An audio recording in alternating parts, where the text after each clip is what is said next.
how will the new budget allocation address long-standing issues in the agricultural sector, such as low productivity, food security concerns, and post-harvest losses? Hindi ba matagal na po ito nating suliranin ang mababang produksyon at siyang nagiging dahilan upang magkaroon tayo ng food security concerns bago man lang ito mabiktima ang mga mabagsamantala tulad ng mga nangyari sa Sibuyas. Ano po ang mga inyong mga hakbang at ginagawa? Thank you, Sir Chair. Mr. Chair, well, ang budget natin is majority of the budget still focused on production, ano?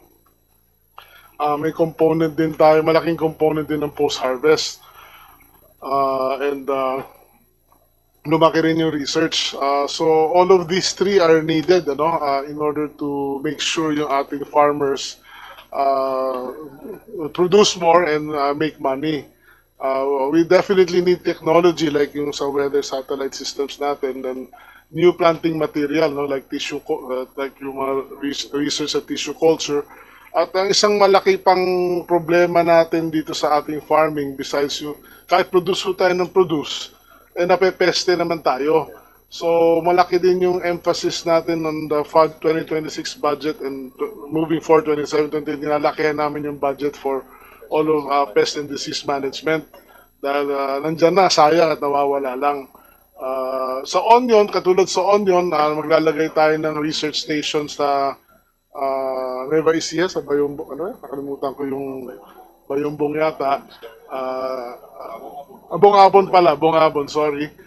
Then sa Mindoro naman, sa Mindoro, sa San Jose, tsaka sa Blayan ba yung susunod na town, magtatayo ng mga mega cold storages. So it's the whole system, Mr. Chair, ang kailangan natin i-improve. Besides production, pati yung post-harvest losses, para at the end of the day, kagaya ng bagit kanina, importante yung income ng farmers talaga tumaas, Mr. Chair. Gusto ko rin idagdag na yung policy natin sa importation overall. We cannot keep on importing products like rice or onions at the same amount or more every year. Kasi habang dapat tumataas yung ating production, kailangan pababain natin yung importasyon natin para may guaranteed market yung ating mga farmers. Hindi katulad na nangyayari in the past. Ngayon, namamanage na namin yan. In the past, pasok na ng pasok habang susubok tayong magpataas ng production. Wala nangyayari. We're competing with our own selves, in the sense, no, with our own people. Thank you, Mr. Chair. Thank you, Mr. Chair, for that response. Alam naman natin at na pinapalakas niyo po ang research and development. What portion of the budget is allocated to research and development, and how will these funds be used to modernize agriculture? Thank you, Mr. Chair.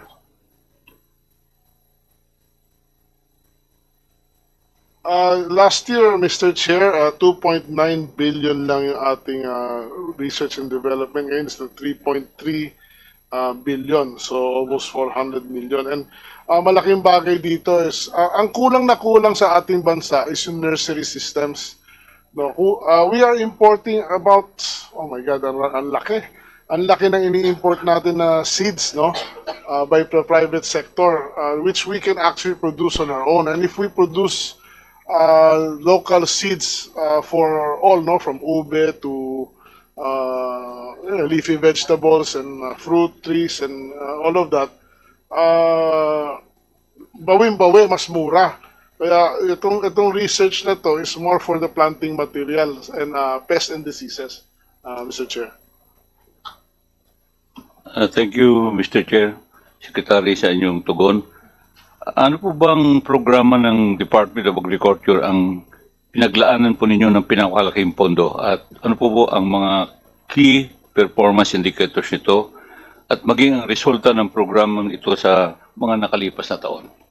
Thank you, Mr. Chair. Mr. Chair, ang biggest budget natin ay linagay natin sa National Rice Program pa rin. I think dahil kulang tayo na about 4 million metric tons of rice every year, mga 4.2. So we really need to improve yung yield natin, no, per hectare. Nandyan din yung tinatawag na seed systems. Meron tayong seed systems na tinatayo, let's say sa Iloilo, let's say sa Nueva Ecija, sa parte ng Mindanao, kasi maraming problema sa seeds natin is yung germination na tinatawag. We don't really have a storage for seeds for rice, no, na maayos. So pag pinlant ng ating farmers, yung germination rate natin medyo mababa eh.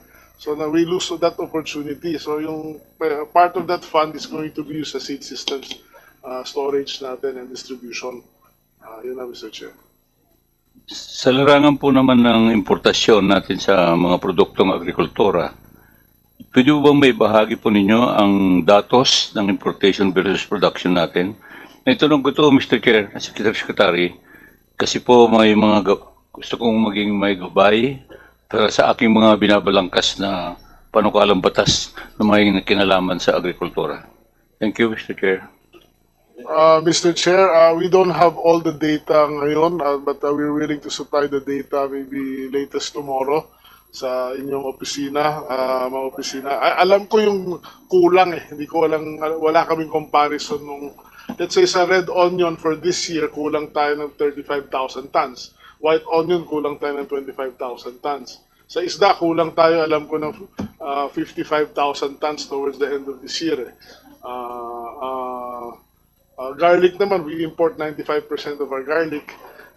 Yung coffee natin, 200,000 tons ang deficit ini-import natin. So, we just don't have the comparison, but we will make it. Ready pa rin sa Secretary para magkaroon po ng mga members ng mga kopya for our guidance. Yes, Thank you, Mr. Chair, Secretary. maganda ho yung suggest nyo. Kailangan ko rin ho yung information na yun, Mr. Chair. Salamat sa inyong mga tugon. Gusto ko rin isunod sana natanungin po si Administrator Guillen. Administrator Guillen, this is just a parochial concern.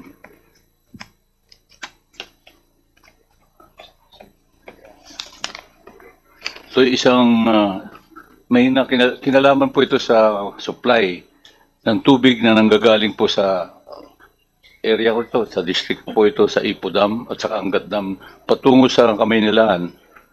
Ang Angat River System po ay may habang 82 kilometers from Ipo Dam pababa sa Labangan Channel in Hagonoy, Bulacan.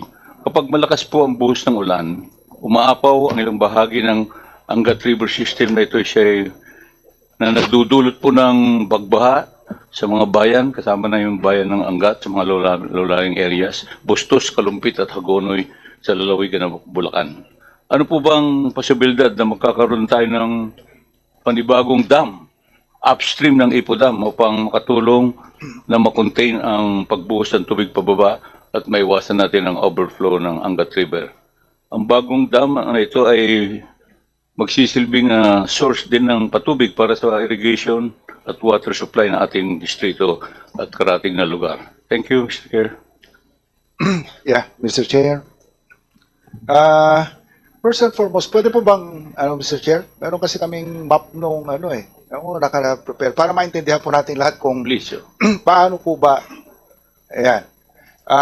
Pwede yung isa, yung nagpapakita nung Angat Dam, yung Angat Dam. O hindi yan, yung isa pa. Ganito po kasi yan. Ito pong Angat Dam na ito po yung dam sa taas po ng Norsagaray River. Angat Dam po yan.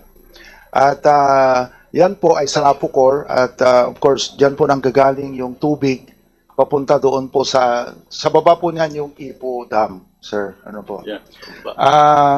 Yung Ipo Dam na yan, meron ding Ipo River. So upstream of the Ipo River. Pwede pakita natin yung ibang slides, ano? Ito po yung Bustos Dam. Yung may apat na ilog po upstream of the Bustos Dam. Isa po yung Norsagaray River. Wala ho tayong problema dyan dahil meron na tayong Angat Dam. Isa po yung Ipo River. Meron po tayong dam na Ipo Dam pero maliit, ano po, mababa. at meron po tayong Maniktik River at yung Bayabas River. So, apat na river ang babagsak papunta ng Bustos Dam, Mr. Chair. Ano? So, isa pa lang ang may dam dyan, itong Angat. Hanggat. Opo. Ay, napakalaking bagay kung matayuan niya natin ang isa pang dam sa Ipo. Dahil yung upstream yan, talagang napakaganda pong lagyan ng, ng high dam. Ano po.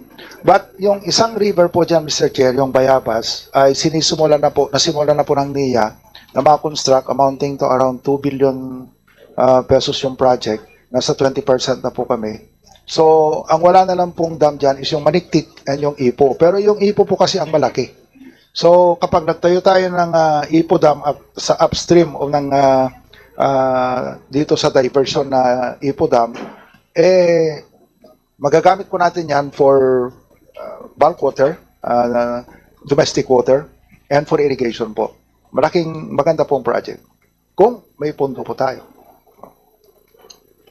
Hindi ba pwede nating magamit dito ang Mr. Chair, Administrator Gillian, ang PPP, Public-Private Partnership, para sa kakulangan ng pundo natin.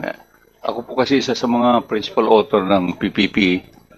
Baka po pwede nating yung mga malalaking investors natin kasi kailangan po natin to kasi to sa itaas ng IPO. Yes po, pero para po maging Hindi lang boss, po magagamit ito sa irrigation, yung mismong supply ng tubig dito sa Metro Manila kasi doon lahat ang gagaling sa atin doon sa Ipodam.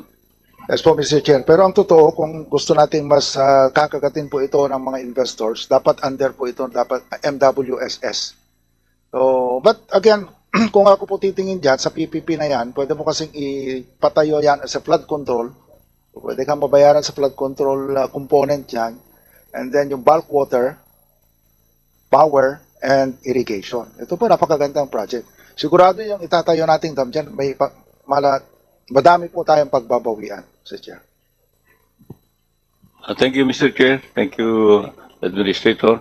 At asahan po nyo ang suporta ng kinatawan sa ating budget ng 2026 ng DA at saka NIA. Thank you po, Mr. Chair. Thank you, Secretary. Thank you, Representative Plato. Before we proceed, we'd like to acknowledge the presence of former President Gloria Macapagal Arroyo, who is here with us today. Now, the chair recognizes from the minority, Assistant Minority Leader Rene Co. Sorry. Yes Rene po. Co. Thank you po, Chair. Tama naman yung pronunciation. Thank you. Ayan. Thank you po to the Department of Agriculture for being here. Yung unang tanong ko po is tungkol sa National Tobacco Administration Tripartite Meeting. Pwede po bang ma-confirm, saglit lang po to, no, na yung biennial Tripartite Conference, is it still scheduled to occur from September 25 to 26?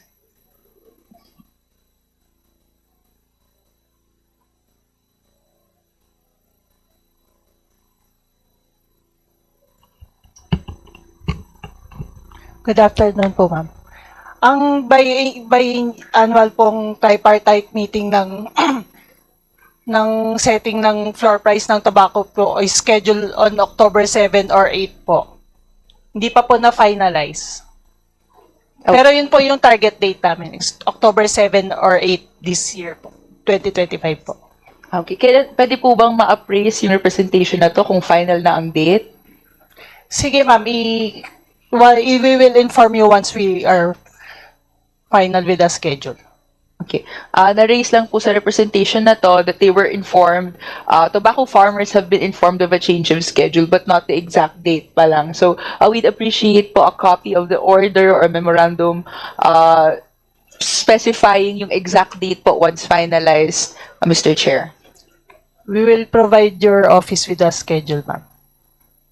Thank you very much. Yung next question ko po is in relation po to farm-to-market roads. Pwede po bang matanong, ano po yung status of repair and rehabilitation of farm-to-market roads in key production areas?